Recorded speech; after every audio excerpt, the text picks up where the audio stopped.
Selective Clear is a new feature in the LightShark versions 1.5.40 and more recent.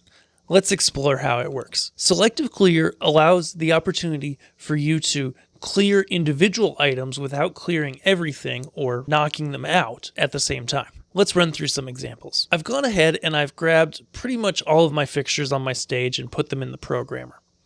Let's go first to these Sharpies. They have their intensity brought up and they've been placed in a position. Both of these are active and in the programmer. Now I can go and I can hold the clear button, and either I'm holding it on my LS1 or I'm holding it on my touch screen, and I'm going to press elsewhere on my touch screen such as tilt, and I pressed on the tilt value, okay, right here, and that cleared it completely from the programmer. Notice my intensity value, though, is still there. I didn't clear the whole fixture, but I did clear the parameters for all of the selected fixtures in this group. There are other ways to clear items as well.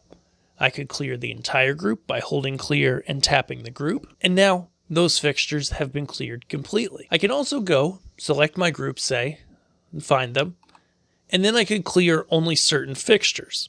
So I could hold clear, tap on those fixtures on my touch screen, and those fixtures have been knocked out or cleared from the programmer. This selective clear function works on individual attributes, on individual fixtures, or groups of fixtures. Enjoy using this to make the most out of your lighting and events with the LightShark. Thanks.